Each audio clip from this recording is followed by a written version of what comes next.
to? Working on my obesity project, but I'm having trouble understanding the pathophysiological effects that obesity has on the body. It's a tough concept, but I can help you out with that. I know a lot about it.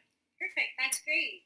The thing I don't understand is the regulation of food intake on the body, normally. Do you know anything about that? That's okay, I can help you with that. Let's work together. That sounds great. Let's get started.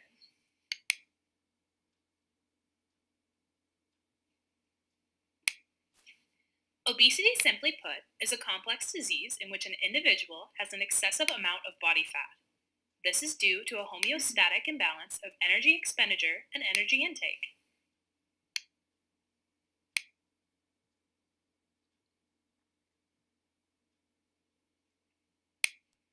First, it is important to know how the body normally regulates food intake. Our normal food intake mechanisms are very complex and not all are well known.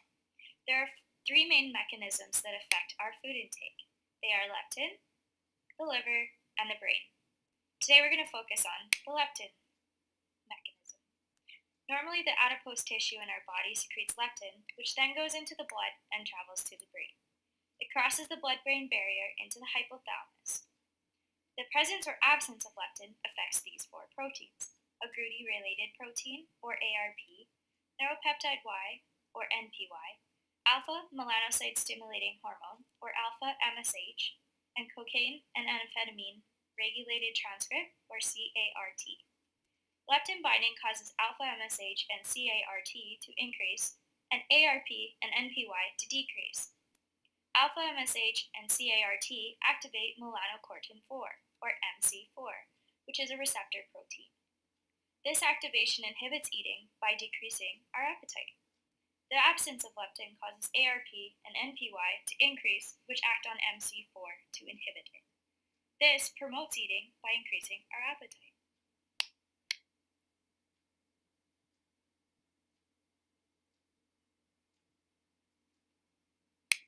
Now that we know about some of the normal food intake mechanisms, let's talk about the pathophysiology of obesity.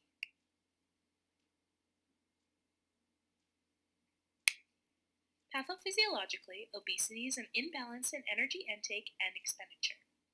The central regulation of food intake and meta-inflammation are the two main processes in the body that can cause this disease.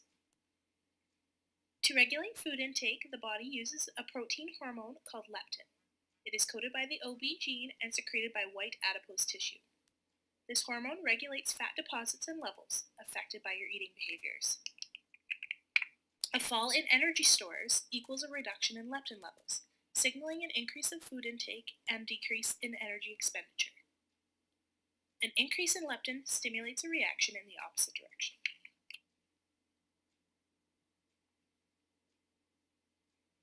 Obesity is being labeled more and more as an inflammatory disease, as it resembles the normal response to various pathogens in the body. This is known as meta-inflammation. Adipose cells in obese individuals have a much higher percentage of macrophages. The stored fat in the adipose cells release inflammation-inducing factors. Tumor necrosis factor recruits and activates additional immune cells. And then the fat tissues ultimately become 50 to 60% macrophages. This inflammation can lead to insulin resistance, which ultimately leads to developing diabetes in obese individuals.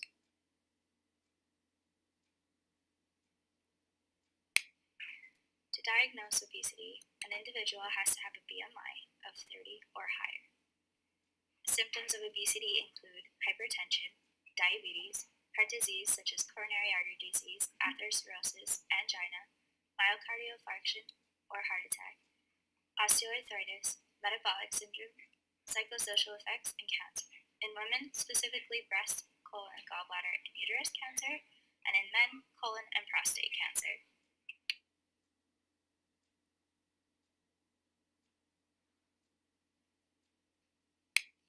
Risk factors for obesity include genetics, lifestyle choices such as eating habits and level of activity, medical causes such as Cushing syndrome and arthritis, medications such as antidepressants, anti-seizure medications, and steroids, your age due to a decrease in metabolism, quitting smoking, lack of sleep, and pregnancy.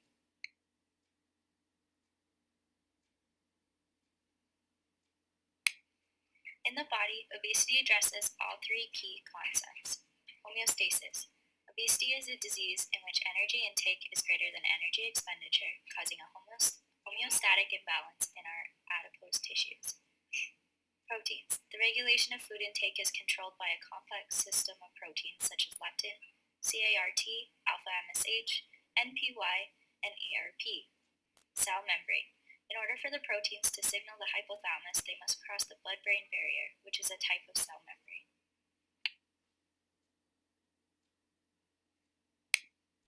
Thanks, Megan. Now I know all about the regulation of food intake and the normal anatomy of your body. And now I know all about the pathophysiological effects that obesity has on the body. I'm so glad we took the time to work together.